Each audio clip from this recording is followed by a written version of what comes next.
Al día de hoy hay mucha gente pregonando estas rentabilidades, son muy llamativas. Me dicen, oye, mira, pásame 1 millón y al otro mes te paso 1,5 millones. Todos nos queremos hacer ricos rápido. Hay una parte muy importante de la población que ahorrar 10 lucas más, 10 lucas menos no le va a hacer la diferencia para su patrimonio de largo plazo. Hacer estas apuestas gigantescas de que te hagan rico suena razonable, ¿cachai? Es la única manera de realmente cambiar mi nivel patrimonial, mi estilo de vida. Que una cuestión me haga rico y me multiplique la plata por algo que es impensado. Entonces, lo primero que cuando te dé esa emoción, somos animales, tiene que ser tu primera pista de acá puede haber algo raro. Las acciones rentan un 10% en el largo plazo, con años muy buenos, años muy malos. Ese es el problema de las acciones, la volatilidad que se llama, que obviamente queremos 10% fijo, pero no se puede. Pero hay inversiones que, lo que decís tú, te duplico en una semana. Obviamente eso me despierta la alarma porque es más que un 10% al año. Y si lo llamamos 12% al año, por ende 1% al mes, si hay algo que me rente más de 1% al mes, yo creo también sería quisquilloso. No es necesariamente una estafa, pero probablemente estoy corriendo un riesgo aunque no lo sepa. Si tú tienes un emprendimiento gastronómico y te empieza a ir bien, es muy importante que comiences a ahorrar, invertir, que esa platita que tienes ahí guardada no la gastemos en cualquier cosa, pero muchas veces hay que recurrir a ayuda profesional. Y hoy tenemos unos súper invitados, unos animales de las finanzas, la rompen en internet, tienen uno de los podcasts más escuchados y nos van a estar dando los mejores consejos para ti que tienes tu emprendimiento gastronómico, cómo poder usar la deuda, cómo poder usar la banca, nos van a dar todos los tips, así que no te muevas porque esto parte ahora. Pero antes quiero dar las gracias a todo el equipo de Cursos de Cocina por hacer posible este podcast Comida, Familia y Amigos, y recuerda poder escribirnos y suscribirte a nuestro canal. Como les comenté, tenemos unos súper invitados hoy, Francisco y Pablo, que nos visitan, animales financieros, así que les doy la bienvenida. Francisco, un gusto tenerte acá. Pablo, un gusto tenerte acá. Los verdaderos animales financieros del podcast, que es uno de los más escuchados hasta ahora, ¿no? Ha ido bien. Nos ha ido bien y hemos crecido un montón. Pareciera hoy día que quizás es como suerte y que parecimos de a poco, pero llevamos un montón de tiempo trabajando, haciendo la pega para que hoy día los animales financieros estén teniendo éxito y la comunidad esté mucho más grande. Muchas gracias por venir hoy. Justo, Pablo, que casi que vienes aterrizando, pues tú estás ahora en Canadá, pero te vemos siempre ahí en las redes que sigues generando contenido. Mi corazón está en Chile, básicamente. Pero sí, gracias Rodrigo por la invitación.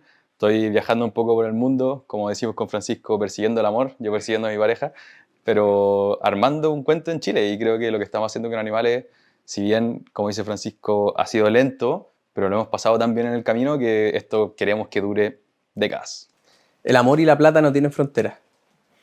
Así que en todo el mundo hay que invertir, todo el mundo se va a enamorar, así que lo puede hacer de cualquier lado del mundo, que lo hagamos juntos nomás. Entretenido cómo pueden ustedes compatibilizar eso, porque hay gente que dice, no, hay que estar en el lugar. No, ustedes están, uno cada extremo si lo miras en el mapa, pero tú subes contenido, tú también, se juntan para hacer webinars, se juntan para hacer cursos y lo han llevado bastante bien.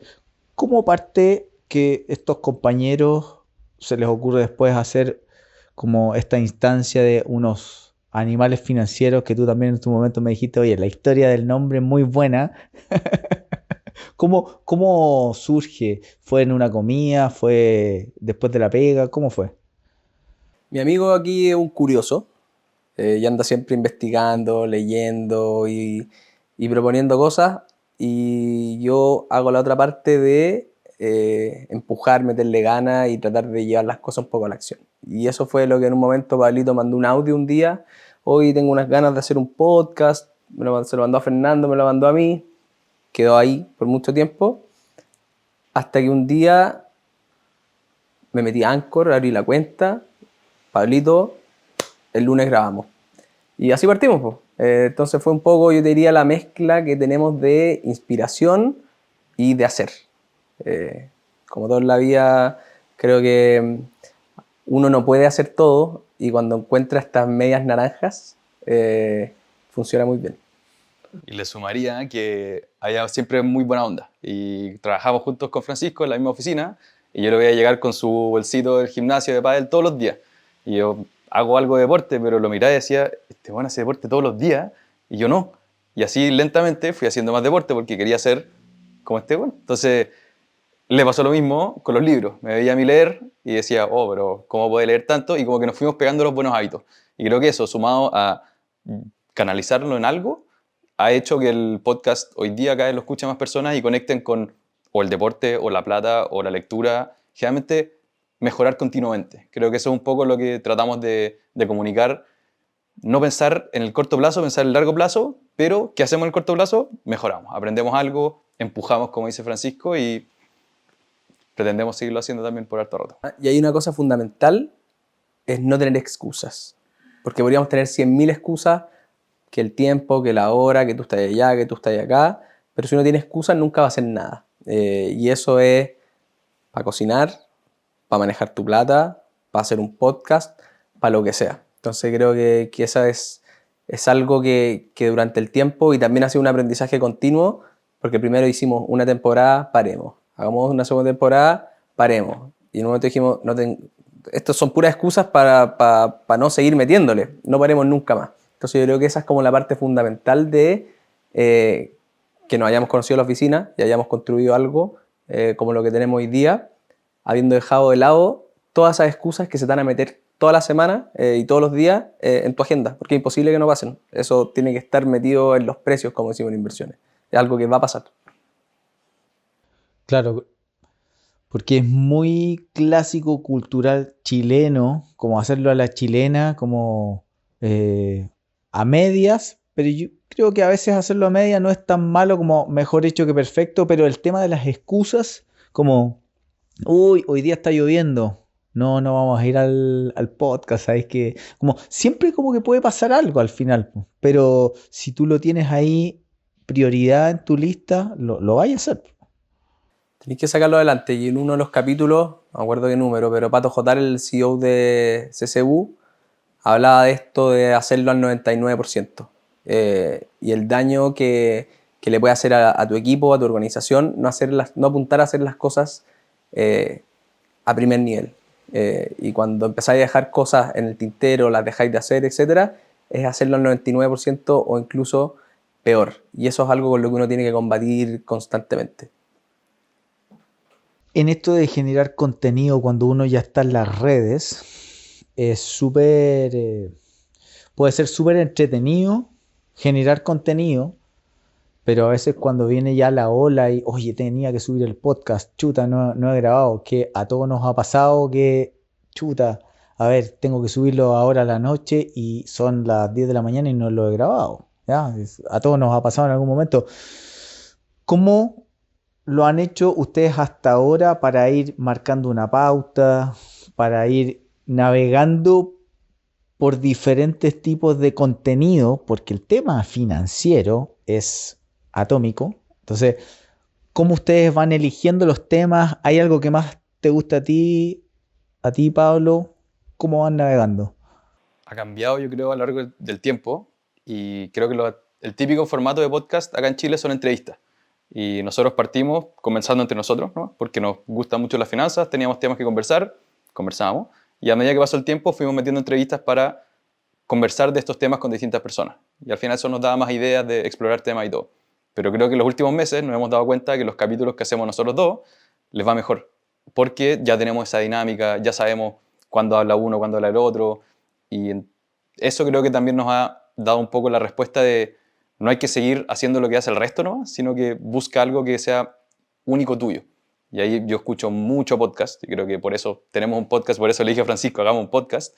Y en Estados Unidos, generalmente en inglés hay como más que en español, la calidad de algunos de esos es que una investigación y que te ponen musiquita acá, después entrevistan a 5 personas. Ahí hicimos un capítulo del Bitcoin, que entrevistamos a 4 expertos, en vez de hacer una entrevista de eso. Y fue tomando esa idea de hagamos una investigación, pero en formato podcast. Entonces, estar siempre explorando formatos y en términos de tema, por nuestra pega, siempre tenemos que estar leyendo.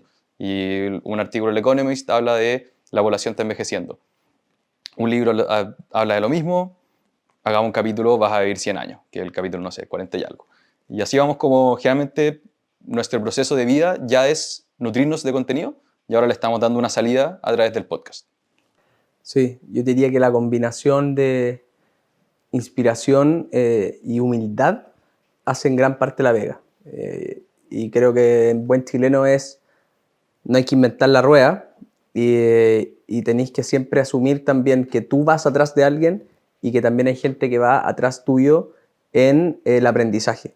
No hay que inventar la rueda porque hay mucho contenido en el mundo. Hoy día las mentes más brillantes del mundo están compartiendo esto en inglés.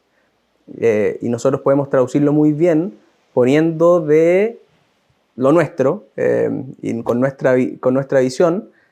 Entonces, hacer esa mezcla y también reconocer que hay estos grandes mentores, que es una parte también importante de lo que hemos ido metiendo como pilar fundamental, que nosotros podamos estar entre medio, transmitírselo a alguien que está iniciándose en esto de la plata, de los buenos hábitos, de pensar en el largo plazo y actuar en el corto plazo, es como la mezcla que nos mantiene curiosos para seguir grabando toda la semana. En esto que tú comentaste recién de los mentores, claro, hay líneas bien divididas. Porque en esto que hablamos de las finanzas hay como diferentes corrientes de mentores, de tipos que están invirtiendo, que les va bien. Hay algunos que les gusta más cierto tipo de inversiones, a unos otros. ¿Hay alguien en particular ahora que les esté llamando la atención, que ustedes estén como siguiendo bastante, que es como, oye, mira, este tipo está diciendo cosas como muy acertadas, tiene un par de libros? No es necesario que sean jóvenes, pero quizás alguno que sea medio olvidado. ¿Cuáles son las referencias que están mirando ahora ustedes? Yo creo que hay 3 grandes referentes en nuestro podcast que hemos basado capítulos en libros y cosas de ese estilo. Primero, Morgan Housel, que es un escritor que tiene la psicología del dinero o cómo piensan los ricos, que lo tradujeron de una muy mala manera a mi idea. O Igual que nunca, que creo que está acá, lo que nunca cambia. Él es joven, de tener nuestra edad, 35, y es una máquina y explica conceptos financieros complejos de una forma muy fácil. Yo creo que eso lo tomamos de él. Después Howard Marks, que es un inversionista muy conocido de deuda, distressed debt, que le dicen los gringos. Él lleva 40 años mandando un memo, primero internamente y ahora ya es de las cosas más leídas, yo creo, en el mundo financiero. Esos memos se transformaron en libro. Ese libro te obligaban a leerlo cuando uno entraba a DBA. Entonces yo lo conocí. Después, cada vez que sale un memo, obligatoriamente lo tenemos que leer el mismo día. Y por último, para mí por lo menos, no sé si Francisco comparte, pero Charlie Munger, que murió hace poco, y toda su enseñanza junto con Warren Buffett. Siempre se habla de Warren Buffett. Para mí Charlie Munger es lejos el que más me ha dejado, así que creo que esos son los 3 más grandes referentes míos. Ojalá, si no los conocen, que los vayan a conocer ahora ya. Y ahí Pablito habló quizás de la parte más financiera, pero nosotros nos pusimos a hablar de plata, y porque nos metimos a trabajar en un mundo de plata quizás sin saber muy bien por qué estábamos entrando, y empezamos a aprender cosas, y empezamos a aprender cómo se invierte y cómo lo hace la gente que realmente lo hace bien, no la gente que dice que lo ha hecho pero que en verdad nunca ha hecho nada. Acá la gente que realmente ponían su plata y hacían crecer empresas de inversiones, cómo se trabaja el dinero, pero al final uno se preocupa del dinero para no preocuparse nunca más de la plata.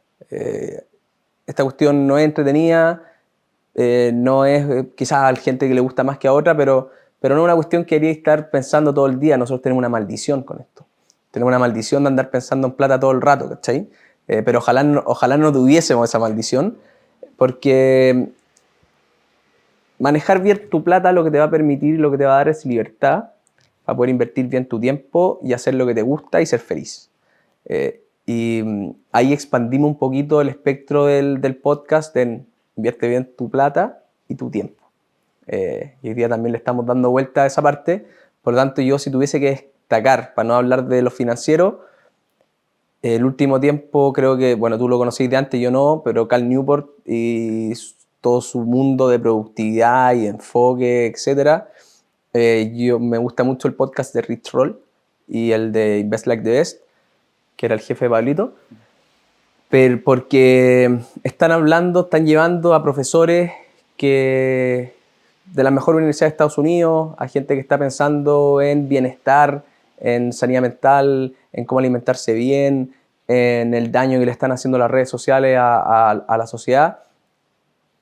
Y mezclar esos dos mundos, si uno se lo mete en la cabeza y lo hace propio, creo que indudablemente nos va a ayudar a que nuestro futuro sea mucho mejor. Y es un poquito la idea que estamos tratando de transmitir. Al final, consumir mucho este contenido, para después tratar de contarlo en nuestras palabras. En el mundo de la gastronomía hay mucho emprendedor que le va bien, ¿no? Que le va bien, parte en su casa, muchos de ellos parten en su casa, pero bueno, la comida es un gran negocio. Todo el mundo llega al fin de semana y muchos ahí en Uber Eats o alguna aplicación, tu favorita, hoy la oferta es infinita.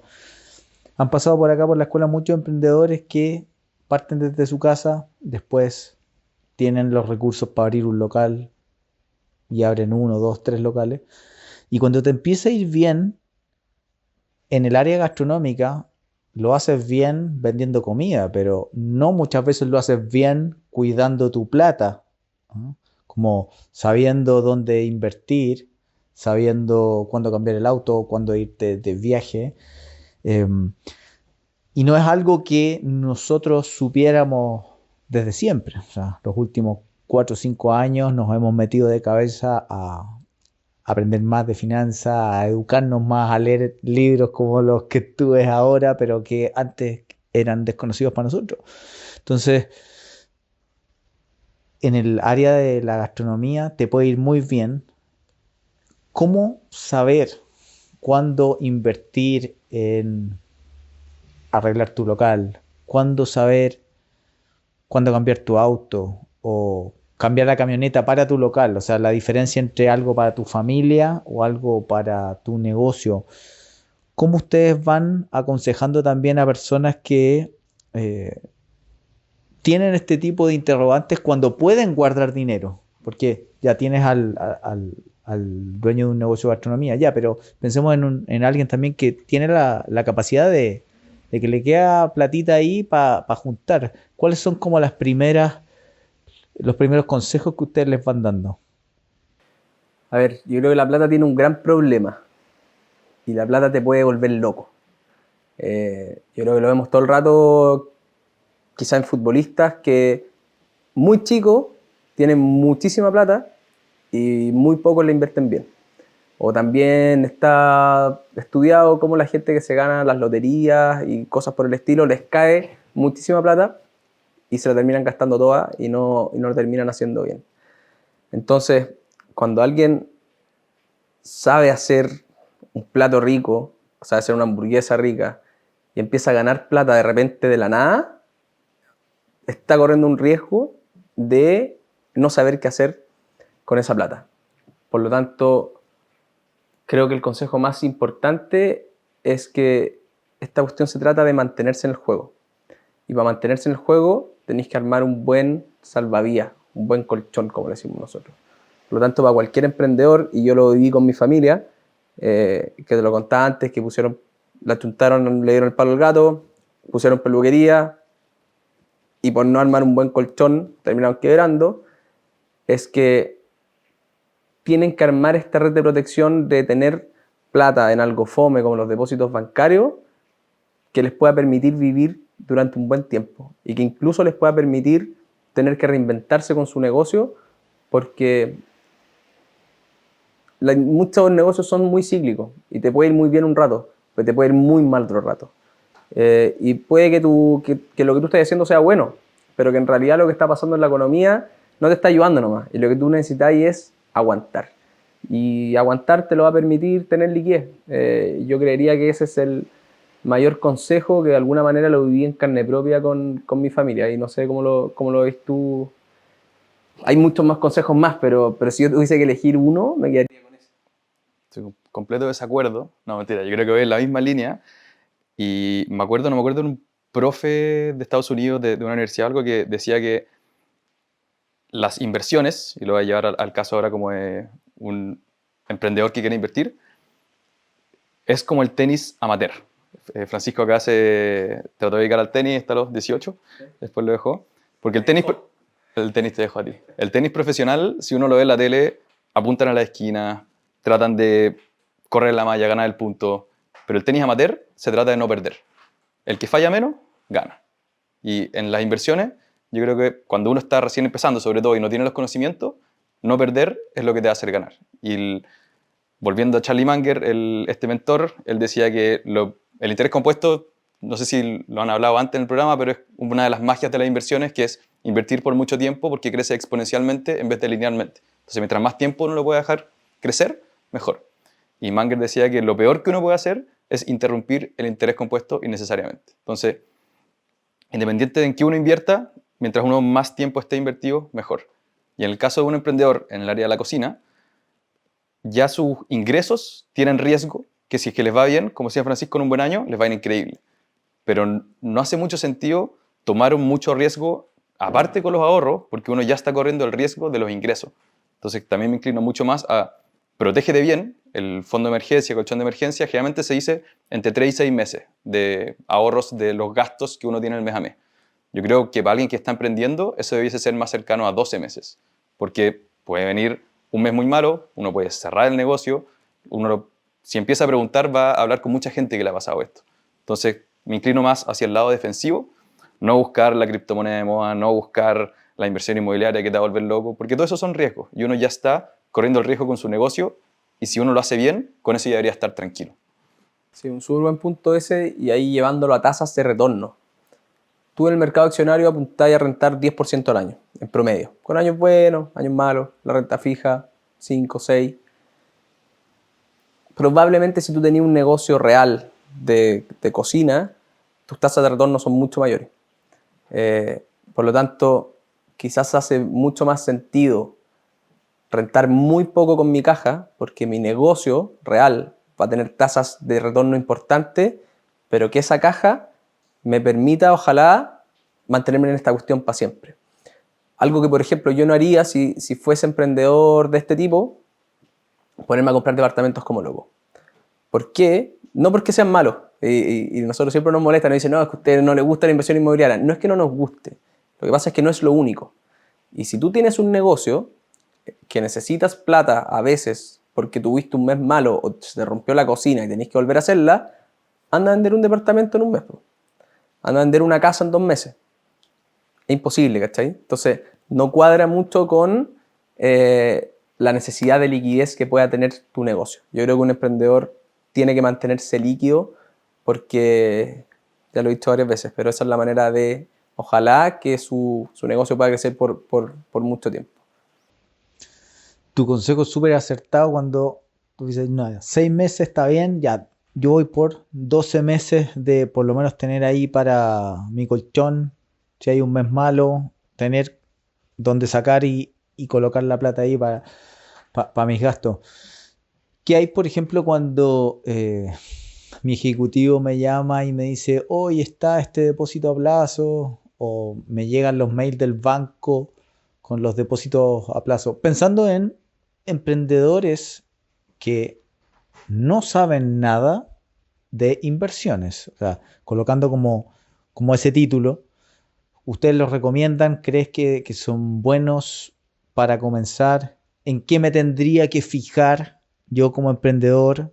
Que me está llamando el ejecutivo, me está llegando un email donde hay una buena alternativa, que a veces te ponen incluso los porcentajes. Entonces tú dices, mira, ahí tengo una plata, ¿me conviene o no me conviene? Creo que va a ser súper contraintuitivo, pero yo te diría que es una tremenda opción y es muy buena opción.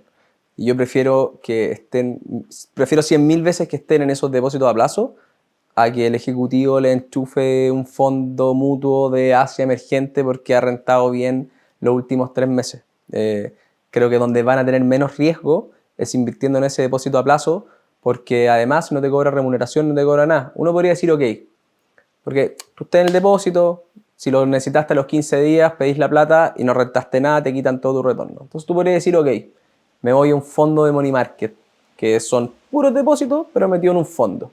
Y te van a rentar más o menos parecido, quizá un poquito más, un poquito menos, dependiendo de lo que tengas abajo. Pero ahí ya tenéis que preocuparte de cuánto te cobra ese fondo.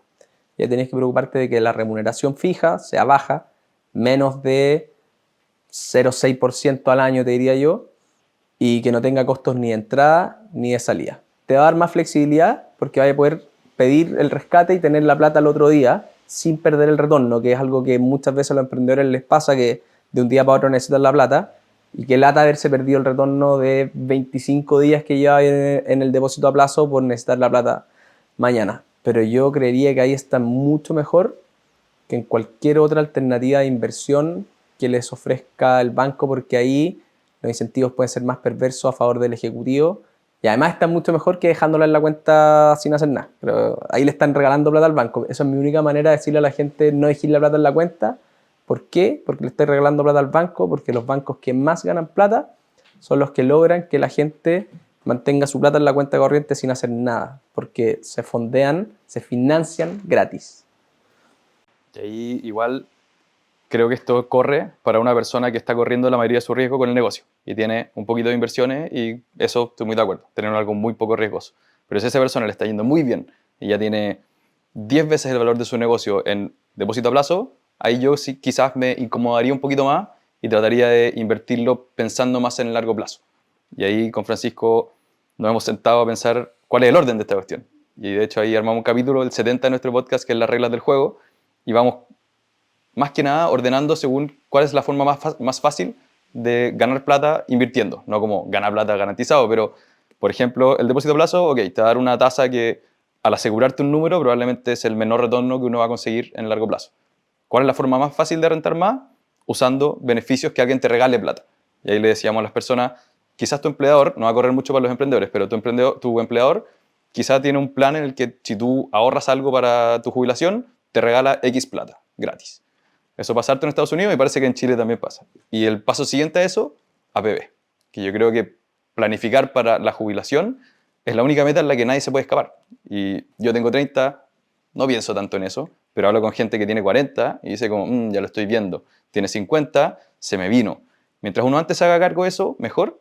Y la gracia es que el gobierno o la estructura en Chile te permite hacerlo de forma eficiente, que es con el APB, que el APB hay dos regímenes, pero en uno te regalan plata, te regalan un 15% de lo que uno ponga, y en el otro lo que uno pone se descuenta de tus impuestos de ese año, que al final uno asume que va a pagar menos impuestos a la hora de jubilarse. Y así uno puede ir como, ok, tengo mi depósito a plazo que me cubren de cualquier caída, pero también me estoy preocupando de mi jubilación futura.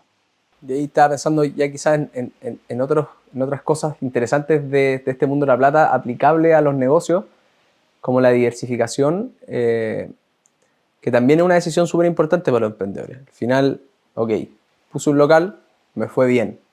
¿Qué hago? ¿Pongo otro? ¿Dónde lo pongo? Me quedo con este, a lo tiramisú, que dijeron, ¿sabes qué? Yo me quedo con este, pero este lo va a hacer increíble. Empiezo a generar concesiones. Creo que también es una decisión súper importante para los emprendedores. Me fue bien con el primero. ¿Cuáles son mis siguientes pasos? Y creo que ahí tiene mucho que ver con lo que tú sepas, tus conocimientos, para poder meterte en las otras líneas de cómo expandir tu negocio al final. Quizás muchas veces, si te fue muy bien y creaste una buena marca, que creo que también es vital para los emprendedores, no solamente hacer un buen producto, sino hacer una buena marca, quizás es mucho más rentable concesionar y decirle a otra gente, ok, te presto mi marca, a cambio que tú me pagues un fee mensual, porque expandirse, manejar más gente, manejar más locales, tener costos fijos más altos todos los meses, hace que muchas veces tu negocio deje de ser tan de cocina y pase a ser un negocio más financiero, en el que probablemente un emprendedor que está partiendo no tiene la herramienta y tiene que educarse para poder hacerlo bien, porque no va a quebrar por no cocinar rico. Va a quebrar porque se lo comió el interés de los créditos que se tomó o porque no alcanzó a pagar un par de arriendos. Y ahí creo que los dos creemos. que algo que no siempre se toma en cuenta, yo creo, en el mundo de las finanzas, a la hora de elegir distintos tipos de inversiones, es el factor mental. ¿Cuántos cachos involucra esta inversión? Y ahí pienso en esta persona que tiene que armar el local. El camino de franquiciar probablemente le va a tomar mucho menos poder mental que estar operando 5 locales al mismo tiempo. Y lo mismo, entonces, si ya están con su primer restaurante funcionándole muy bien, pero están trabajando muchas horas, no hace ni un sentido que empiecen a invertir en cosas como lo que decía Francisco, 5 departamentos, que cada uno requiere tiempo. Entonces, eso creo que es un factor que también hay que meter en la juguera a la hora de elegir en qué invertir. ¿Qué tanto tiempo me va a tomar?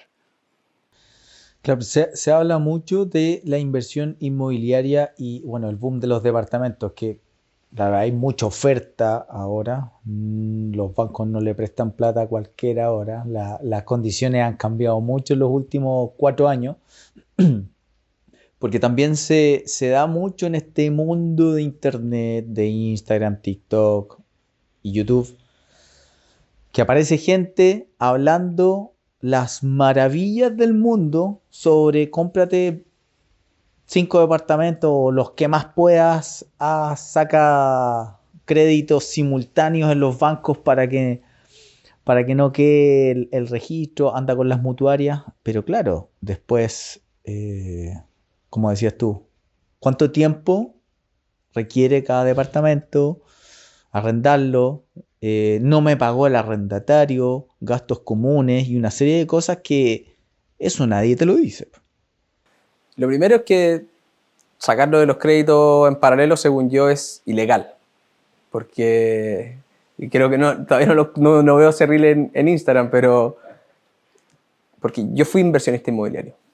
Me salí y los vendí todos, por todos estos cachos. Pero yo me acuerdo que cuando a mí me hacían completar tu tablita con tus activos, tus pasivos, tú declarabas que tú no tenías deudas en otros bancos ni en otros lados más allá de lo que tú estás declarando ahí. Por lo tanto, yo asumo que si el banco se quiere poner pesado, y quizás no lo hacen, no sé por cuáles son los incentivos, pero si se quieren poner pesado, podrían venir y decirle a mucha gente, usted me mintió, yo acá tengo una declaración jurada a usted hizo algo ilegal, lo voy a demandar. Yo creería que eso puede pasar. Así que ojo ahí con eso, que vamos a hacer un reel después de eso, explicándolo en más detalle. Pero yo creo que lo más importante es que uno no se tiene que ir con todo en una cosa. Y uno tiene que armar un portafolio que sobreviva para siempre, en base a tu situación de vida. Y por eso quizás con los emprendedores la caja juega una parte más importante, por estas necesidades de liquidez que puedan tener. No sé, para nosotros, quizás con tu casa propia, acciones, renta fija, commodities, algo de Bitcoin, y toda esa mezcla puede estar perfecta. Pero yo creo que ahí la recomendación es no enamorarse de una sola cosa, aprender de al menos unas 5 categorías de inversiones y después ver cómo mezclarla, porque eso es lo que hace la gente rica, la gente que invierte bien, la gente que sabe manejar su plata, invierte en distintas categorías y no le pasa toda su plata a solamente una contraparte. Diversifican también por ese lado. Y yo creo que por ahí va la clave un poco de cualquier inversionista. Le da un poquito más de peso a una, un poquito más de peso a la otra, pero hazlo con algo regulado y que no te vaya a robar la plata, y que no te vaya a aparecer un chango o un nuestro gallo en el camino, y que las correlaciones muchas veces que se habla en el mercado te ayuden para que la mezcla de todos tus activos ojalá se vaya amortiguando, pero con tendencia positiva a largo plazo. Para mí esa es como la clave de esta cuestión. Y no pasarse rollos de más. Nosotros trabajamos en plata, hemos estado muy metidos en la cuestión y probablemente nuestros portafolios son ultra simples. Porque andar mirando la pantalla todo el día te cansa, te quita energía vital y achuntarle además es muy complejo.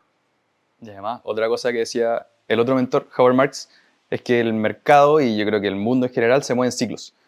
Y lo que pasó de aquí 20 años para atrás probablemente no es lo mismo que va a pasar de aquí 20 años adelante. Entonces estas personas que tú decías, muchos créditos, muchos departamentos, quizás les fue muy bien y construyeron mucho patrimonio corriendo un gran riesgo. Pero todo eso fue en un entorno en que las tasas iban bajando. Eso es un poco lo que decía Marx también en un comunicado.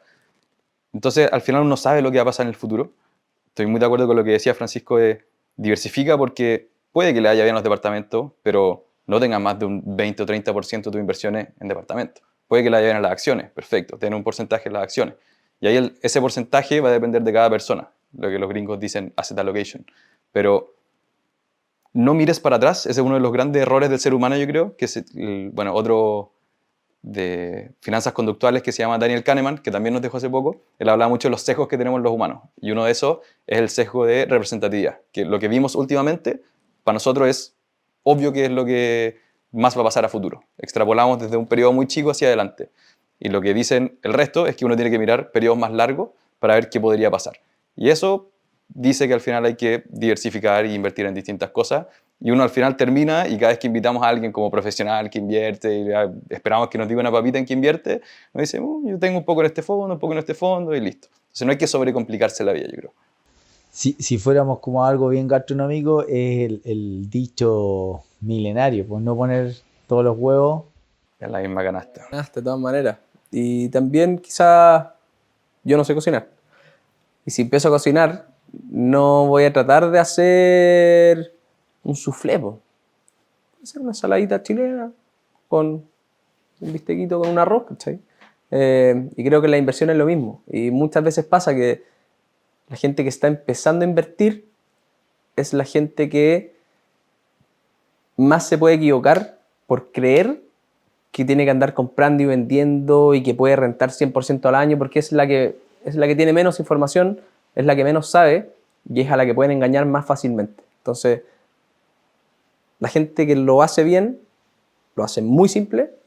Si tú estás partiendo, tenés que hacerlo más simple todavía. Mi abuelo tiene 85 años, por ahí. Ojalá no lo vea porque probablemente no tiene 85, tiene algo más o menos. Y trabajó toda su vida en la misma empresa, guardaba su plata bajo las camisas, hasta que lo convencí de sacar la plata de las camisas y, como ya está viejito, meterla en un fondo de money market. Llevaba una semana invertido y veía que esta cuestión solamente subía. Y me llamó preocupado, medio enojado, pensando que se lo estaban estafando. Me dijo, pero Francisco, esta cuestión no puede ser verdad, ¿cachai? No puede solamente subir. Esto es una estafa, quiero mi plata de vuelta.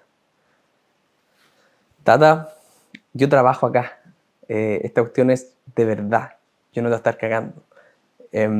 Entonces, lo primero es darse cuenta que el mercado te puede ayudar. En los depósitos a plazo, en el largo plazo, es lo que menos te va a ayudar. Pero ya te das cuenta que el mercado te está regalando plata.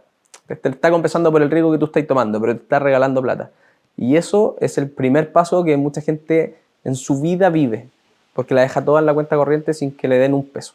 Tú antes hablaste del interés compuesto, ¿no? Entonces me quedo dando vuelta ahí de si lo habíamos comentado antes. Claro que no, porque en general aquí vienen otros especialistas. Ustedes son los primeros de finanzas. Espero obviamente tenerlos más seguidos. Comenta un poco de qué se trata el interés compuesto para que las personas en simple lo puedan entender. Porque, como tú dijiste, mientras antes uno comience en el tema de inversión, más vas a poder aprovechar este famoso interés compuesto. Que algunos también dicen que hay otras corrientes que también hablan un poco que no les gusta mucho, que hay como mitos, pero en simple, ¿cómo es el interés compuesto? El interés compuesto es que tu plata gane más plata. Creo que ese sería como el titular. Y un ejemplo muy básico, si yo tengo 100.000 pesos, los invierto y gano 10% en un año. A fin de año tengo 110.000 pesos. Repito, siguiente año, mis 100.000 pesos rentan de nuevo 10.000 pesos, pero ahora los 10.000 pesos que gané el año pasado también rentan. Y rentan 10%, 1.000 pesos. Entonces, en vez de yo simplemente todos los años sumar 10.000 pesos porque gané el 10%, lo que yo voy ganando también se va invirtiendo y también va sumando. Y esa diferencia que puede parecer enana en el año 1, cuando uno lo lleva a 20, 30, 40 años, hace que lo que yo pienso que, no sé, invirtiendo 6.000 pesos al mes por 10 años, por 40 años, el ahorro van a ser, estoy mal con los números acá, pero 10 millones y lo que creció en la parte compuesta me lleva 80 millones. Y esa diferencia es impresionante y hasta que uno no ve un gráfico que te muestre en verdad como que esto es real y un poco lo que le pasaba a tu abuelo, uno no lo cree. Y eso es lo que uno al final tiene que aprovecharse como inversionista, porque lo más importante en la ecuación del interés compuesto es el tiempo, la cantidad de años o periodos en los que uno invierte. Hay una historia en el libro En el hombre más rico de Babilonia, que creo que había un rey y le dice a otra persona, le dice, oye, pídeme lo que tú quieras y yo te lo voy a conceder porque no me acuerdo qué favor le había hecho.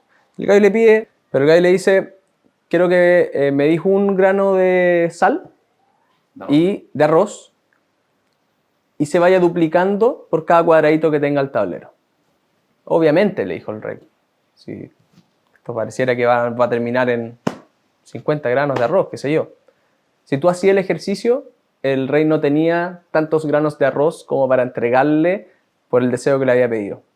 Esa multiplicación cuadradito a cuadradito de partir de un grano de arroz y que termina en millones de granos de arroz, es el interés compuesto. Y todo lo tiene. Hay gente que dice, bueno, ¿cómo me expongo al interés compuesto? ¿En qué tengo que invertir para obtener el interés compuesto? Puedes hacerlo en depósito a plazo, puedes hacerlo en acciones, puedes hacerlo en fondos mutuos. La gracia es que tú tienes que mantener invertidas las utilidades que te ganaste. No hacer la ganancia. No hacer la ganancia. Porque si el mercado renta sobre tu capital más lo que te ganaste y eso pasa consistentemente, se produce este efecto de multiplicación de los granos de arroz, que termina siendo algo que nuestra mente no puede imaginar porque nuestra mente piensa lineal, no piensa exponencial. Es la razón que hizo que Warren Buffett se hiciera de las top 5, top 10 personas más ricas del mundo después de sus 65 años. Antes de eso, si se hubiese muerto a los 64, nadie lo hubiese conocido. Pero como el gallo permaneció rentando 20% al año por tanto tiempo, el interés compuesto lo convirtieron en las personas más ricas del mundo, rentando 20% al año. Entonces, si les hablan de, oye, vaya a rentar 20% al mes o qué sé yo, salgan corriendo. Porque si eso fuese verdad, seríais rico de una manera pero muy, muy simple. Y eso no existe. Claro, porque con esto que hablábamos de la Sorry. con esto que hablábamos de las redes al día de hoy, hay mucha gente pregonando estas rentabilidades que son, o sea, son muy llamativas. Claro, quizás cuando uno ya empieza a conocer de qué se trata, uno dice, eso es absurdo. Pero claro, si tú no conoces, como comentaste antes, un emprendedor que no conoce es el que más se puede equivocar, y me dicen, oye, mira, pásame 1 millón y al otro mes te paso 1,5 millones. Quizás ustedes son más jóvenes, pero ¿se acuerdan de los quesitos, no? Oye, la gente vendiendo autos, vendiendo sus casas, colocando todo, porque era este tipo de que todo te lo doblaban. Entonces, claro, primero se ganaron tu confianza. Bueno, y hay cuántas estafas ahora que hemos visto en los últimos años de este tipo. ¿Dónde te tienes que fijar, dar cuenta? Si tú no sabes de finanzas y te llegan con... Porque muchas veces es el boca a boca. Un amigo entró. Oye, ¿sabes qué? Pancho, entré a esto, puse 1 millón y me pasaron 2 al otro mes. Esto está pero tirado. Hay que poner 10. Hay que conseguir 10. ¿Cómo me doy cuenta que esto puede ser una estafa? O sea, lo primero que te tenéis que dar cuenta es que es natural que te pase que queráis meterle toda la plata a eso. Porque todos nos queremos hacer ricos rápido y porque probablemente hay una parte muy importante de la población que ahorrar 10 lucas más, 10 lucas menos no le va a hacer la diferencia para su patrimonio de largo plazo. Por lo tanto, hacer estas apuestas gigantescas de que te hagan rico suena razonable, ¿cachai? Es la única manera de realmente cambiar mi nivel patrimonial, mi estilo de vida. Que una cuestión me haga rico y me multiplique la plata por algo que es impensado. Entonces, lo primero que, cuando te dé esa emoción, somos animales, tiene que ser tu primera pista de acá puede haber algo raro. Va a ser difícil contenerse. Y ahí tenéis que pasar a la parte más racional, pero primero tenéis que haberle dado la pista a tu cerebro para que sea capaz de pasar a la parte racional, porque si no, vaya a ir y vaya a pasarle toda la plata. si nunca te diste cuenta, si nunca le pusiste una traba a esa emoción? Y después lo que decimos siempre, primero ojalá que sea regulado. Si no es regulado, puede ser de verdad, pero tú vas a tener que hacer un trabajo de investigación, de due diligence, que se le dice en inversiones, de cómo son sus procesos, me puede robar la plata, cómo no me puede robar la plata, quién está atrás, son serios, cuál es el negocio, muéstrame tu estado financiero, etc. Entonces, tú podrías invertir en algo no regulado, pero tendrías que hacer una investigación muy importante. Por lo tanto, ya invirtiendo en cosas reguladas, creo que te elimináis un 99% de los problemas. Después tiene que te vaya otras cosas más de costo y cosas así, pero yo pensaría que el efecto del regulador debería ser de los que más te debería eliminar esos problemas. Y la cancha también. Pensando, tú dijiste en un principio, las acciones rentan un 10% en el largo plazo, con años muy buenos, años muy malos. Ese es el problema de las acciones, la volatilidad que se llama, que obviamente queremos 10% fijo, pero no se puede. Pero hay inversiones que, lo que decís tú, te duplico en una semana. Obviamente eso me despierta la alarma porque es más que un 10% al año. Y si lo llamamos 12% al año, por ende 1% al mes, si hay algo que me rente más de 1% al mes, yo creo también sería quisquilloso. No es necesariamente una estafa, pero probablemente estoy corriendo un riesgo aunque no lo sepa. Y nos ha pasado con distintos instrumentos que a veces hablan en la comunidad de nosotros, oye, apareció esta oportunidad, UF más 13%, se ve súper seguro, y nosotros muchas veces decimos como, sí, pero sí o sí hay algún riesgo. Y puede que no lo estés viendo ahora, pero tiene que estar en algún lado. Y eso es importante saber la cancha. Lo más seguro que hoy día uno puede tener un depósito a plazo que va a rentar en el largo plazo como un 3% al año. Olvídense de lo que pasó en los últimos 2 años, ese sesgo que tenemos mental que eso va a pasar en el futuro, probablemente no. Y lo más que uno podría invertir públicamente, un 10% al año, y ya si uno se quiere poner como muy técnico y los gringos, no sé, el private equity o cosas privadas, puede rentar 12, 13, 15%. Ya irse a 20, 30, 40 me suena prácticamente inalcanzable o estafa. Sí, es muy bueno eso, tener ese número en la cabeza. Creo que es la gran referencia de, como dice Pablito, el riesgo que estáis corriendo y si puede ser real o no. 10% al año es un retorno increíble. Increíble, increíble, increíble. Así que si algo te renta mucho más que eso, es una red flag que no necesariamente hace que no sea real, pero sí que hay que tener que investigar mucho más. Te pregunto yo, ¿y Bitcoin? Me imagino que la gente piensa, esto ha rentado mucho más de 10%. Claro, y hay algunos que en esto, porque claro, también los medios juegan su papel ahí, mundialmente se empieza a hablar, todos los economistas y los ligados a la finanza empiezan a hablar de Bitcoin. Si tú no conoces, dices, oye, pero esto valía 40.000 y ahora está en 60.000. O sea, en un corto tiempo, si tú lo miras como las inversiones común y corriente, es una rentabilidad ya grotesca. Claro, y quizás yo tengo ahí plata, quiero ir a comprar Bitcoin. Yo la forma en que lo analizo de los retornos increíbles que ha tenido el Bitcoin hasta ahora, porque eso es innegable, y probablemente que es un activo que llegó para quedarse, creo que eso tampoco es hoy día innegable, es un activo financiero más, pero yo no sé si lo que ha pasado hasta ahora es esa primera parte de los retornos, como lo deben haber tenido las acciones, como lo pueden haber tenido muchísimos otros activos financieros que crecen muy rápido porque están penetrando un mercado al que les llega mucha plata y se hacen y entran a jugar un rol, por lo tanto que los grandes retornos del Bitcoin ya se hayan visto. Ahora, el Bitcoin tiene un gran problema para nosotros, no para los Bitcoin lovers porque ellos están ok. Tiene un gran problema para nosotros que es que no podemos valorizar el Bitcoin. El Bitcoin no genera flujo, el Bitcoin es una moneda al que tiene el precio al que las personas estén dispuestas a ponerle.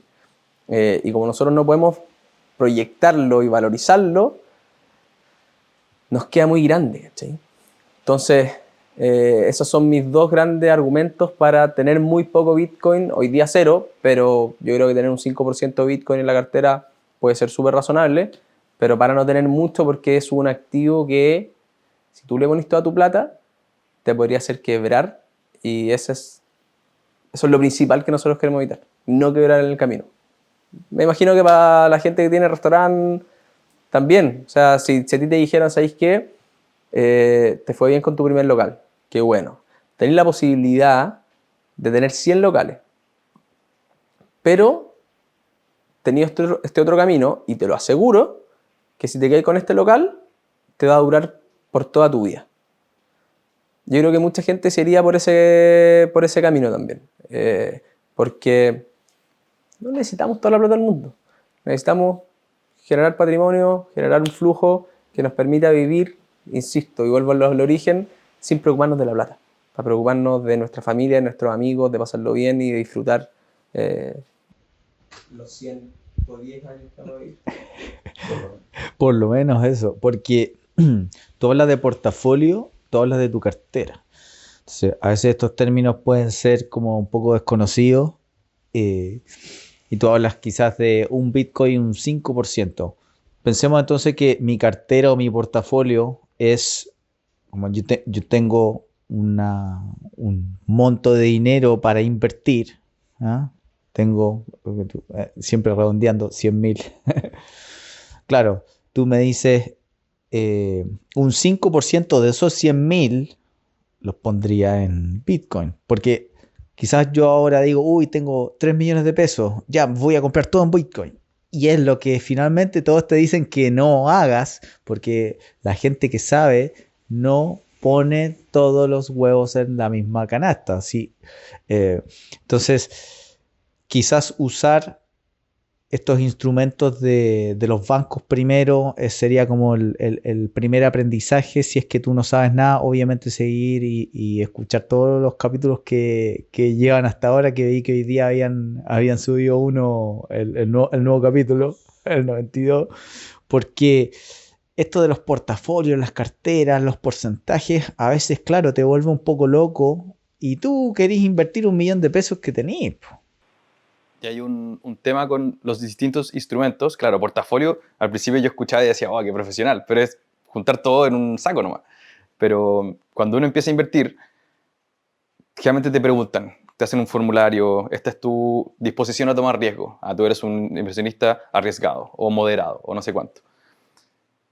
Hasta cierto punto ayudan, pero uno de verdad entiende qué tanto uno puede tomar riesgo invirtiendo, haciéndolo. Y por eso es muy peligroso comprar 3 millones de pesos en Bitcoin, porque yo creo que soy la persona más arriesgada del mundo, pero cayó 60% y no me puedo quedar dormido. Y lo estoy pasando pésimo, estoy lleno de estrés y termino vendiendo ese Bitcoin cuando valía la mitad. Eso es lo peor que uno puede hacer en el mundo de las inversiones y por eso uno tiene que ir conociéndose. Y me parece interesante lo que dice Francisco, partir por un depósito a plazo, llamar a tu nieto, decirle que es una estafa, ok, no es estafa, sigo, quizás ahora invierto algo un poquito más riesgoso y me voy conociendo. Y es un proceso iterativo y que va a tomar años quizás, pero no hay otra forma de conocerse mejor uno mismo que estando ahí, invirtiendo. Claro que no es lo mismo que invertir en algún instrumento de la bolsa de Estados Unidos, que tú tienes un historial al final, que tú sabes que sí, ha bajado, ha caído así, pero hasta lugares donde nadie pensaba que iba a caer, pero después ha repuntado, que es totalmente diferente a este tipo de monedas que son como lo que tú comentabas. ¿Hasta cuánto la gente está dispuesto muchas veces a pagar por ellas? Sí, y ahí volviendo a las cripto, porque al final uno hace lo que quiere con su plata, pero yo ahí creo fuertemente en que si van a invertir en cripto, lo hagan en Bitcoin, no lo hagan en la otra, quizá Ethereum, pero háganlo en la que ya está establecida, en la que se ganó un pedazo del mercado, en la que la SEC la dejó hacer un ETF. En las otras creo que tenéis real riesgo de irte a cero. Así que si el que quiera hacerlo, yo me iría por esa. No es una recomendación de tomar Bitcoin, pero si quiero tomar una posición en ese tipo de activo, háganlo en la conocida, porque uno puede muchas veces ver que la bolsa cae y decir, no, bueno, esto se va a dar vuelta. se va a dar vuelta si tiene fundamentos. Las empresas pueden quebrar. Y por eso muchas veces nosotros decimos, ¿sabéis qué? O hazlo muy diversificado en un ETF o que te lo maneje en un fondo un especialista, que sepa lo que está haciendo, que sepa los riesgos que está corriendo. Y probablemente en Bitcoin esos riesgos, esos fundamentos hoy día están mucho más que en el resto de las criptomonedas. Se parece mucho más, creería, a una buena empresa que a una empresa que no gana plata y que está inventando una tecnología buena, o sea, nueva, pero que podría no servirle a nadie y esa empresa podría quebrar. Entonces, al final esta cuestión se trata de administrar los riesgos. Pablito da en el clavo, el mayor riesgo a administrar es salir arrancando cuando el mercado cayó y no ser capaz de aguantar para vivir la recuperación. Y así vaya administrando distintos tipos de riesgos que te permitan que el riesgo sea bueno y que el riesgo haga crecer tu plata. Y esto es lo mismo que en la cocina. Primero no querís que se te queme, no querís hacer explotar la cocina, después no querís que se te queme el plato, después querís que te quede más rico. Vais administrando riesgos, pero convivís con eso todo el rato hasta que lo probáis o la persona a la que le serviste el plato lo prueba y dice que está rico. Está administrando riesgos todo el rato. Yendo un pasito atrás con la definición de una acción, que quizás lo comparamos con el Bitcoin como que sube y baja y tiene riesgo, y después tú decías la empresa, porque una acción es una empresa que necesita plata, se abre a bolsa, la gente invierte en ella, pero entonces cuando uno invierte en una acción, uno está comprando una propiedad en una compañía. Y hay restaurantes que se abren, que son públicos a bolsa, Cheesecake Factory, por ejemplo. Entonces las acciones pueden caer 50%, pero sigue habiendo una compañía ahí debajo vendiendo platos todos los días. Y ahí lo que cambia es la perspectiva futuro, que ese es otro tema de valorización de empresa. Pero creo que es importante diferenciar lo que decía Francisco. El Bitcoin no se le puede hacer un precio porque no tiene flujos, uno no tiene cómo valorizar seriamente, pero una acción, una compañía, es algo en el mundo real. Y uno después trata de ponerle un precio y todo, pero claro, puede quebrar una, pero si uno invierte en un fondo con muchas de esas empresas, es difícil que todas quiebren. Por eso también hablamos de diversificar al invertir en muchas empresas, invertir en fondos o en ETFs, como decía Francisco. Entonces quería hacer un poco esa diferenciación de las acciones, no es el dibujito que sube y baja los de la bolsa de Wall Street. Acciones son empresas hoy día en el mundo real vendiendo negocio en este momento. Claro, y al día de hoy, que yo no lo sabía antes, y lo fuimos investigando con mi hermano Benjamín, tú tienes la capacidad de, si tienes dinero, poder invertir, como por ejemplo el S&P 500, que son las mejores 500 empresas. Entonces tú vas a poner plata, y ustedes lo pueden explicar mucho mejor que yo, pero en algo real, no es algo ahí imaginario. O sea, hay un ranking que están seleccionadas y hay algunas que están ahí siempre, hay otras que salen, nuevas que entran. Entonces, esto es real, es posible, lo puedes hacer y muchas veces no necesitas conocimientos extremos para tú también acceder a ese tipo de instrumentos. Hoy día lo puede hacer cualquiera y como lo vemos nosotros, siempre y cuando cumpla las reglas de este juego que se llama plata.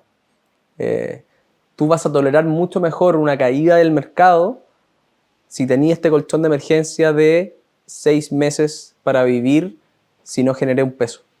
Porque tengo mi ahorro, porque el mercado está cayendo, pero yo no necesito esta plata, le puedo dar tiempo para que se recupere. Pero si mi primer millón ahorrado lo invertí en acciones y mañana empezó a caer porque justo tuve mala suerte y cayó 50%, me voy a volver loco. Entonces, por eso esta cuestión nosotros decimos, tiene pasos que juegan a tu favor 100%. Primero, el primer millón decimos nosotros porque es más alcanzable. Asegurarse, tomar ciertos seguros que si pasa algo te permitan seguir en el juego y aprovechar la plata gratis.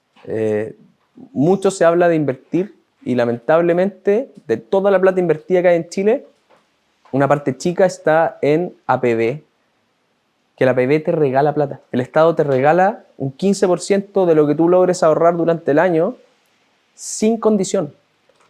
Ahí está. Y nadie lo hace. Entonces, ok, es importante saber si invertir en el S&P, si invertir en no sé qué, pero es más importante ir a agarrar un buen APB, porque te están regalando la plata y además la podéis sacar igual cuando queráis. Entonces, yo creería que más que saber invertir bien, va por ordenarse con los pasos que uno tiene que ir cumpliendo para apuntar a los mayores retornos posibles sin quedar en el camino. Hay algo que a veces vemos en los emprendedores que ya les empieza a ir bien, tienen cuenta corriente, tarjeta de crédito, línea de crédito. ¿Usar la tarjeta de crédito o no usar la tarjeta de crédito? Esa es la pregunta. Creo que lo discutimos mucho, sobre todo en los cursos que tuvimos como de ahorro. Los puntos es plata gratis, uno podría pensar. Pero la tarjeta de crédito, bueno, si uno no la paga a fin de mes, es el peor crédito que uno puede tomar. La tasa es como de 30%, el interés compuesto también juega en tu contra y te va a tirar para abajo. Pero el riesgo que pasa piola, creo, muchas veces, es que te desordena mucho. Entre que te facturan el 24, pero uno después tiene que pagar el 3 y te cambia la fecha, puedo comprar en cuotas, aunque sean cuotas sin interés, pero significa que todos los meses estoy pagando algo que pagó mi yo del pasado, que vivió mi yo del pasado. Entonces creo que a lo que hemos llegado últimamente, se puede usar la tarjeta de crédito para aprovecharse los puntos, pero usarla como una tarjeta de débito. Y tener un monto en el que yo puedo usar al mes, 500.000 pesos, 1 millón al mes, y que ojalá yo lo fuera pagando en el extremo todos los días, pero todas las semanas. Entonces tengo ese presupuesto, 1 millón, en la primera semana gasté 300 lucas. Ok, pago de mi cuenta 300 lucas a la tarjeta de crédito y veo cómo me he ido gastando la plata, para no llegar a fin de mes y darme la sorpresa de gasté mucho más de lo que tenía. Y creo que nuestra mente, con todo lo maravillosa que es, nos hace muchas trampas. Nos esconde cosas, uno sabe que se está mintiendo y cada uno lo resuelve como quiere. Mi manera de resolverlo es entrar a la cuenta corriente, apretar un botón y ver un número. Y que ese número me hable y que cuando yo vaya al mall y me quiera comprar todo, diga, uy, me quedan 200 lucas para el mes. Por lo tanto, no me puedo comprar 100 lucas si me quedan 200, pero yo tengo ese número súper visible, ¿cachai? Y esa para mí es la magia de no ocupar tarjetas de crédito, de que me ayuda a controlar mis tentaciones. Y siempre va a haber un amigo que te va a decir, yo me fui gratis de vacaciones con los puntos. Siempre va a haber un amigo que te va a decir eso. Y bacán que a él le funcione. Pero eso no le funciona a todo el mundo, porque si no, no existirían las tarjetas de crédito. Si los bancos no tienen las tarjetas de crédito porque sean buena onda, las tienen porque es un producto financiero que les genera plata. Entonces, hay gente que sí les sirven, pero en el agregado hacen que la gente gaste mucha más plata de la que debería y pague mucho más intereses en lo que debería. Entonces, son distintas corrientes de pensamiento. Yo creería que para la mayoría de las personas es mucho más eficiente no ocupar la tarjeta de crédito porque te esconde muchas cosas, te hace tentarte mucho más fácil, te pone una capacidad de compra que tú realmente no tenías, y que ojalá la aprendáis a ocupar, porque creo que si te queréis comprar un celular en 24 cuotas, un celular que vas a ocupar 2 años y lo vais a pagar en 24 cuotas sin intereses, está perfecto, creo. Pero tú sabes que ese es un gasto que tú tenés mensual durante 24 meses por una cuestión que voy a ocupar durante 24 meses más. Pero si me quiero comprar o ocupar la tarjeta de crédito para irme a un carrete e invitar a mi amigo y pasarlo bien 1 hora y quizás al otro día no acordarme, no tiene ningún sentido. Claro, porque tiene todo esto de las cuotas, que a veces para un emprendedor puede ser muy atractivo, de comprar una máquina que te va a empezar a producir desde el minuto 1 que la hiciste andar, pero tiene esto de las fechas, que tiene mucho truco, la fecha de corte, la fecha de facturación, y si uno no lo controla bien y no la pagaste a tiempo. Y los intereses, si al final uno quiere que la plata trabaje para uno no quiere trabajar para la plata, entonces los intereses suenan poco. Cuando te dicen, no, es que esta cuestión tiene una tasa de interés de un 1% mensual, 2% mensual. Suena poco, tú decís, esa cuestión no me va a hacer daño, porque un 1% no es nada. Pero cuando eso se va a los números y se compone anual y después se empieza a componer en el tiempo, o te atrasaste en una y te metes las máximas convencionales, te destrozan. Y te destrozan a tal punto que llega un nivel muchas veces que tú vives para pagar intereses, ni siquiera para bajar el monto que debes. Y yo creo que eso no es poco común. Le pasa a países incluso, que llegan a esa situación. Entonces, si en países o incluso en empresas que hay gente profesional, dedicada, que ha estudiado, el crédito les termina haciendo mal, a las personas común y corriente como nosotros, si no lo ocupamos bien, si no nos ponemos controles, probablemente nos van a dejar muy mal parados. Y ahí creo que un punto clave es, ocupa la tarjeta, pero ponle de cupo un palo. Yo quiero irme a tu respuesta anterior y en verdad estoy en desacuerdo de pagar el celular por 24 cuotas, más que nada porque lleva tu cerebro a pensar en cuotas. Y creo que eso es un problema que tenemos también como, oh, ¿cuánto cuesta el iPhone? No, creo que es 60 lucas la cuota. No, el iPhone cuesta un palo. Y yo en verdad no puedo pagar un iPhone. Sí puedo pagar 60 lucas, pero no puedo pagar un iPhone. Entonces lleva a pensar que podemos pagar más cosas que en verdad no podemos. Y me gustó el ejemplo que dijiste de la máquina del emprendedor, porque ahí sí cambia un poco la conversación. Si eso te permite comprar una máquina que te permite a tu negocio vender más, termina siendo rentable en términos de se va a pagar solo la cuota. Pero en general yo trataría de evitar las cuotas, aunque sean sin interés. Y con interés, creo que no es discutible de que generalmente son muy malas. No siempre estamos de acuerdo, así que es Parte parte de la magia, pero y ahí para el emprendedor que se quiere comprar esa máquina con cuota, independiente si con interés o no, y que le va a generar flujo, que tenga en cuenta también de qué pasa si esa máquina no te generó lo que tú esperabas y que te generara. No hay all-in, no hay el rojo y negro con esa máquina. Ten platita ahí por si te fue mal un par de meses, por si demoró que el negocio agarrara atracción con estos fonditos de liquidez. Por lo tanto, de repente ahí ese mix de crédito, aprovechar un poquito el crédito para no gastarme toda mi liquidez, también puede ser súper positivo. Pero de nuevo, volvemos a qué nivel de tasa de interés te ponía en tu contra, qué tanta certidumbre tú tienes de esa generación de flujo futuro, que es parte de lo que uno tiene que hacer como gerente general de su emprendimiento cuando toma estas decisiones de inversión. Al final suena quizás loco, pero si tú tenés tu carrito, tú eres gerente general de una compañía que para ti es tu vida y es la que te permite vivir y tenés que tomártelo así en serio. Y con esto de las tarjetas está ese nuevo producto que sacaron los bancos que te llaman y te dicen ahora, ¿quiere pagar su facturación en cuota?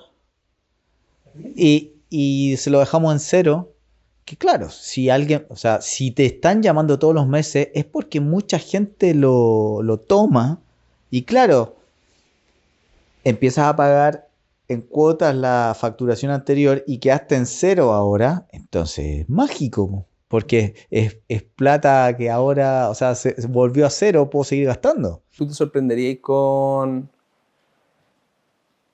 las personas que tienen ingresos muy elevados, y lo hemos visto, 5 palos, 7 palos de ingresos, y andan bicicleteando con tarjetas de créditos de consumo, porque esta cuestión no se trata solamente del que puede ganar poca plata y le costó para llegar a fin de mes, qué sé yo.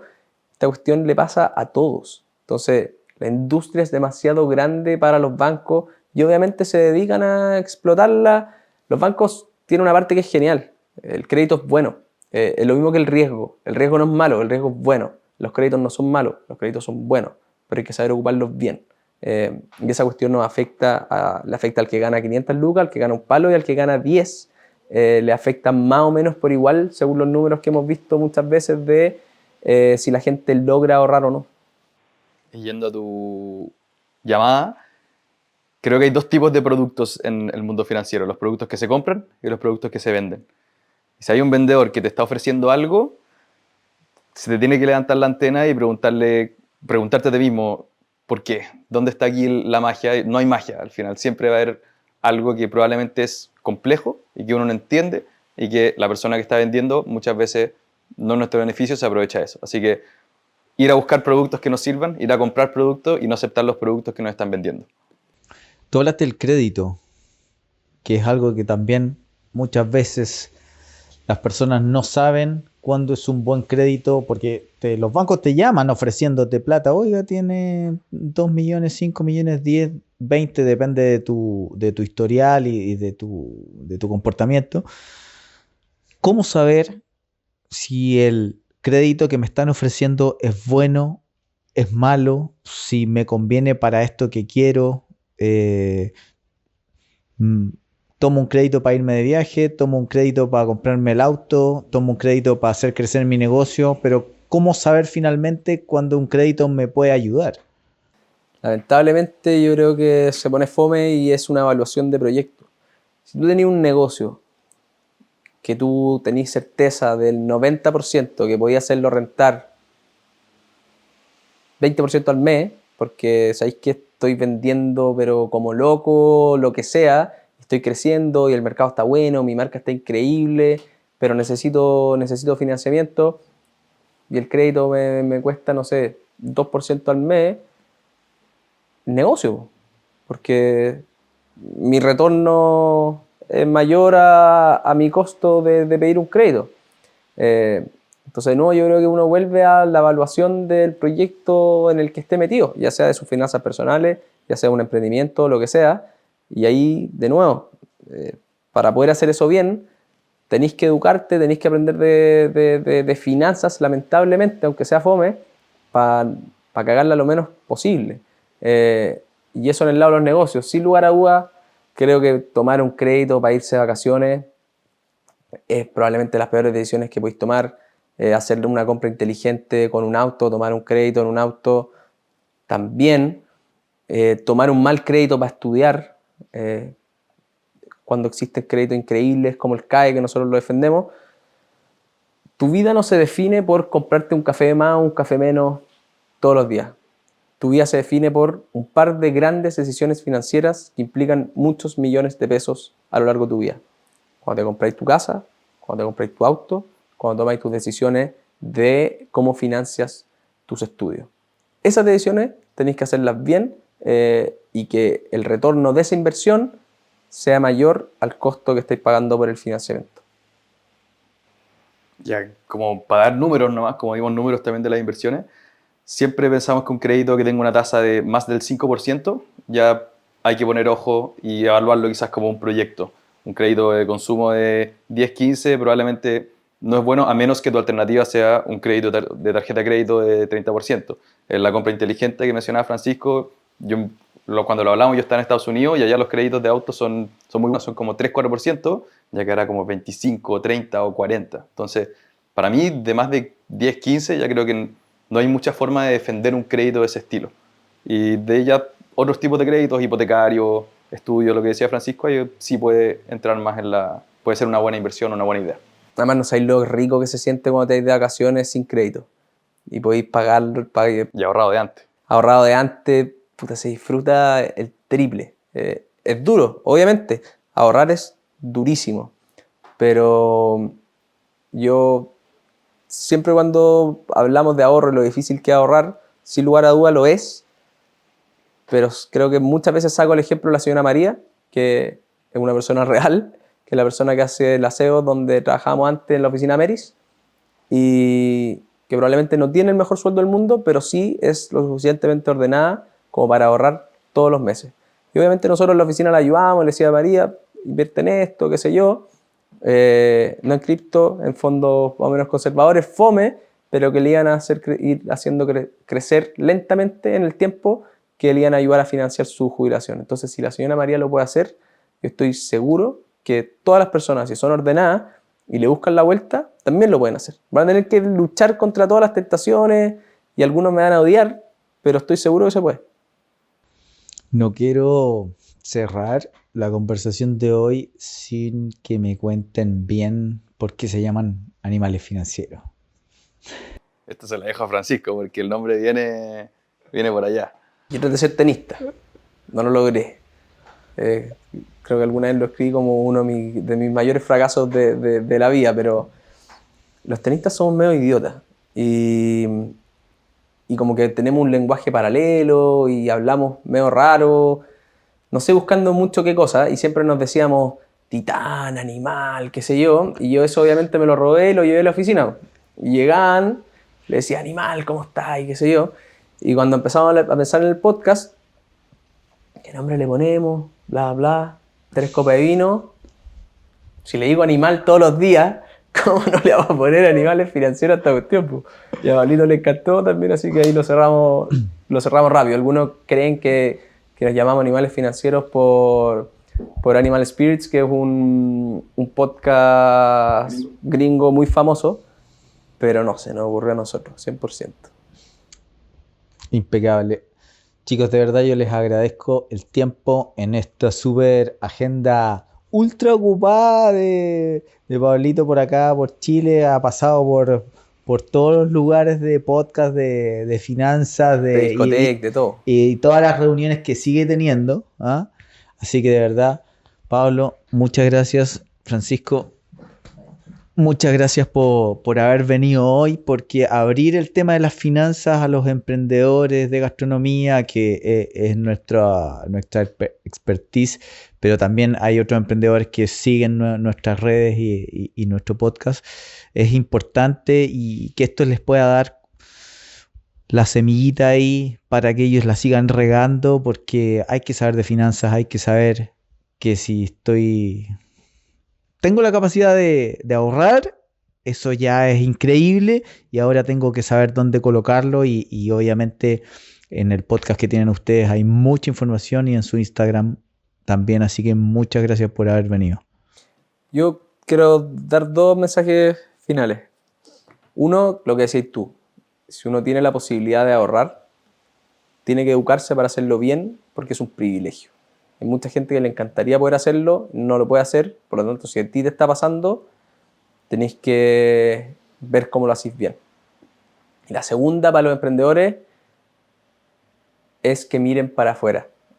Si uno se da cuenta de lo que han hecho varios unicornios en Chile o varios emprendedores, es porque tuvieron la suerte de estudiar en Estados Unidos, se trajeron alguna idea allá, la copiaron, Street Burger, y terminaron haciendo grandes negocios con eso. A nosotros nos pasa con el contenido, pero los gringos van 4 años, 5 años adelante, se dan cuenta de qué les gusta a las personas, qué problema hay para resolver, y lo terminan implementando de manera increíble. Desde que partió McDonald's hasta los emprendimientos que se hacen hoy día. Así que miren para afuera, porque no hay que inventar la rueda, hay que copiar bien muchas veces, ¿no? De hecho, yo no tenía un mensaje, pero me acordé de algo con lo que decía Francisco. Mi libro favorito que leí este año es el Setting the Table de Danny Meyer, que es el fundador de Shake Shack. Tiene como 8 restaurantes, tiene estrella Michelin y todo. Y él cuenta una historia en el restaurante, bueno, Shake Shack, la inspiración de Street, que es bien conocido acá en Chile, pero él tiene una historia que él fue a ver un concierto con su hija, que era un compadre que tocaba clarinete, mezclado con un compadre que tocaba como una percusión india, que se llamaban tablas. Y dijo, esta mezcla del clarinete con las tablas es algo que yo nunca había visto en mi vida, está increíble. Y él estaba pensando en hacer su tercer restaurante, creo, y estaba tratando de mezclar cosas de la cocina india con cosas de la cocina estadounidense. Tuvo la epifanía en el concierto y a su restaurante le puso tabla. Y yo no pienso copiar, como que Street le copió a Shake Shack, pero tomó cosas de ello y lo adaptó a la sociedad chilena. Yo creo que eso se puede hacer, o sea, se ve y se puede hacer casi que cualquier persona. Encuentren algo que funcione en otro lado, copien 60-70%, tráiganlo a Chile y probablemente es una receta que les puede funcionar muy bien. Bueno, así fue la historia del completo, que parte en los estadios de béisbol de Estados Unidos, se lo traen para acá, y obviamente la evolución ahora que tenemos y el completo es acá, maravilloso. Así que, chicos, muchas gracias, nos veremos en una próxima oportunidad, agradecido siempre, nos veremos. Un placer, que estén muy bien. Muchas gracias. Una entrevista totalmente animal. Le damos las gracias a Pablo y Francisco de Animales Financieros por estar hoy en este podcast Comida, Familia y Amigos. Seguro pudiste aprender más de la banca, más de usar o no usar la tarjeta de crédito, si pedir aquel préstamo, cuál es la deuda buena, la deuda mala y tantas otras cosas que puedes seguir aprendiendo en las redes de Animales Financieros. Déjanos tu comentario, nos encanta leerte, suscríbete a nuestro canal y nos veremos en un próximo episodio.